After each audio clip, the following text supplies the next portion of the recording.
much. Thank you so much for taking the time to sit and talk with us. Introduce us to this new artist, because those who knew you previously from 2006 know that you previously adapted to the name b.o.b.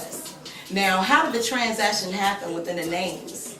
Well, my original name was Buddha. Started as Buddha, and I started off in New York. You know, I used to live in New York. I was raised in Jamaica. I'm from Jamaica. I moved to New York. Okay.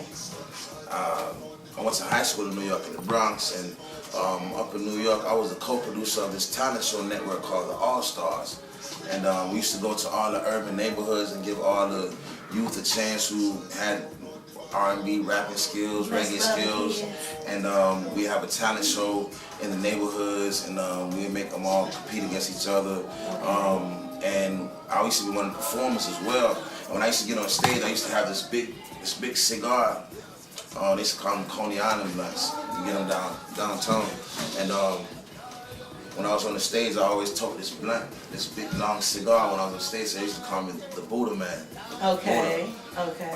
So then the Buddha emerged into Buddha Bless. And so when did we shorten it into Bless? Actually, my mom, who is someone who I greatly respect and look up to. Okay. She said that, the name Buddha meant some evil things, something that wasn't good. Like serpent blood. Yeah, exactly. Well, that was the Arabic or the Islamic terminology for Buddha. The way I spelled it, B.o.b. So she told me, I just got to change my name. I'm like, I don't want to change my name, but so I just took the Buddha off. Okay. And became blessed. Okay. And it's a wonderful thing to be blessed. I would imagine it is. Yeah, man, I would imagine it is. Absolutely. So let me know, how long have you been involved in the music industry? Oh, man. I dated you back to 2006. I want to say it's something that I was born with, I started out actually on the island of Jamaica in 83, 84, 82. I used to perform at talent shows on the island with the likes of Big Youth and other local island celebrities, as being, they used to call me the Dread from Fire.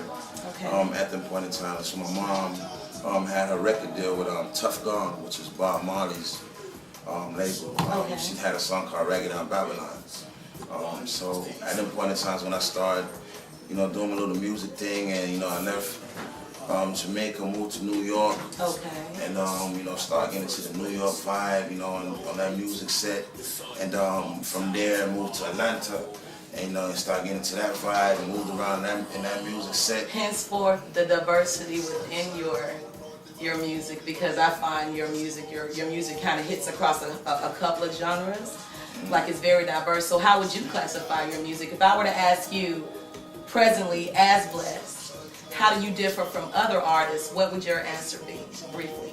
You couldn't put me in a box. Okay. You can't put... Which happens to be... No Boxes. Yeah, the name of my album. Okay. The name is No Boxes. Okay. You can't put me in a box. You can't put the music that I'm bringing to the industry and to the people. You cannot put it in a box. Who wants to be in a box? Okay. No type of box. Pine box. No box. All right. No boxes. Because you hit from rock and roll, hip hop. Yeah. Reggae, soul, funk. Yes. All of the soul-filled musics. Yes, appealing to the masses. Yeah, I try to do the best I can. Absolutely. Yeah, I want my music to be, it's slate for everyone's ears. My music is like spiritual possession. At certain points when I write these songs, I feel like it's an entity in me, and just,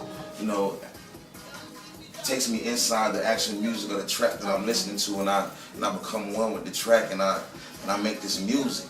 And music is something that's universal. Music is something that is for everybody. It's and everywhere. You definitely have that universal appeal. Yeah, man. Definitely have the universal appeal. Yeah.